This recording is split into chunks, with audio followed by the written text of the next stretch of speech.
ક્રિયા પ્રતિક્રિયા. ભગવાન આંખે દેખાય એને ચારિત્ર કહેતા જ નથી. જ્ઞાન, દર્શન, ચારિત્ર એ બધા આંખે દેખાય નહીં એવી વસ્તુ છે. ઇન્દ્રિય પ્રત્યક્ષ નથી એ વસ્તુ.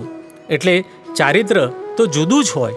દાદા ભગવાન, જ્ઞાની પુરુષ દાદા ભગવાન એક મહાત્માને સંબોધીને કહે છે, આ ભાઈ પહેલાં પ્રયત્ન કરીને ક્રિયા એટલે કે વર્તન ફેરવવા બહુ ગયેલા. સંતો કહે ક્રિયા આમ ફેરવો, આ ક્રિયા ફેરવો. અલ્યા, આજની ક્રિયા તો પૂર્વભાવની પ્રતિક્રિયા છે. પ્રતિક્રિયા ફરતી હશે એ તો ઇફેક્ટ છે. એના કોઝ એટલે કે કારણો બંધ કરાવને. આ બધા મહાત્માઓને મેં પૂછ્યું કે ભાઈ, વિષય સંબંધી તમારો અભિપ્રાય પહેલાં જે હતો તે ફરી ગયો? તો કહે હા, સંપૂર્ણ 100% ફરી ગયો. એટલે તો પ્રતિક્રિયાને અમારે લેવા દેવા નથી. હવે આ અંતર્મુખી માર્ગ છે ને, જગત આખું બાહ્યમુખમાં એટલે કે બાહ્યાચારમાં હોય. આ બેનો મેળ 1 કલાકે શી રીતે થાય? તમારી પ્રતિક્રિયા એટલે કે બાહ્ય વર્તણૂક જોઈને ચીડાયા કરે પેલો, તે કહે શું જોઈને દાદા પાસે જાય છે? કશો સુધરતો છે નહીં ને એવો જ છે એવું કહેશે. આખું જગત દ્રવ્ય પલટવા એટલે કે આચાર ફેરવવા માગે છે. દેહના આચાર, મનના આચાર, વાણીના આચાર ફેરવવા માગે છે, પણ દ્રવ્ય એટલે કે બાહ્ય આચાર નથી ફરે એવું. માટે ભાવ ફેરવી નાખ. દાદા પાસે સ્વસ્વરૂપનું જ્ઞાન લઈને ભાવ ફેરવી નાખ એટલે જગત આખું છૂટ્યું. આખું જગત દ્રવ્ય રૂપકમાં આવી ગયેલ પલટવા જાય છે.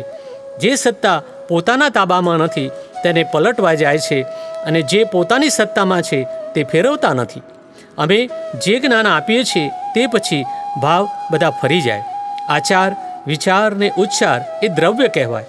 દ્રવ્ય ના પલટે એટલે કે બદલાય નહીં, પણ જો ભાવ પલટે તો પછી જ્યારે ટાઈમ થાય ત્યારે દ્રવ્ય તો ઓગળી જાય.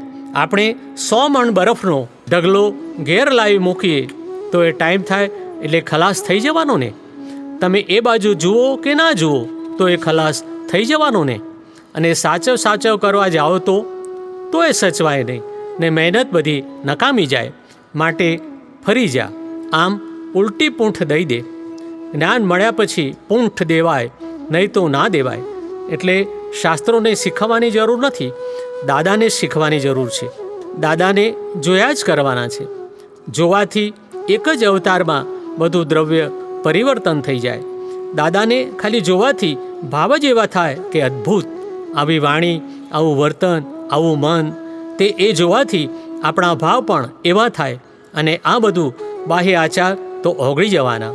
એને પૂંઠ દઈને બેઠા એટલે ઓગળી જવાના. પણ નવો બરફ, ભાવિ ભાવનો આચાર કયો ખરીદવાનો? આ દાદાની આજ્ઞા પાળો છો તો નવો 1 અવતારનો જે બરફ એટલે કે સુંદર આચાર જોઈએ છે તે તૈયાર થઈ જાય.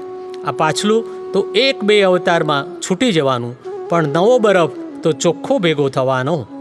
આથી કવિરાજ નવનીત સંઘવી ગાય છે, દ્રવ્ય ન પલટે ભાવ ફરે તો છૂટી શકે છે ભવનો ફજેતો. પ્રગટ અનુભવ જ્ઞાન સૂત્ર. બિહેવિયર કેળવવાનું નથી, પણ સમજણ કેળવવાની છે. સમજણ કેળવાય એટલે બિહેવિયર ઓટોમેટિકલી કેળવાય. જ્ઞાની પુરુષ કનુ દાદાશ્રી.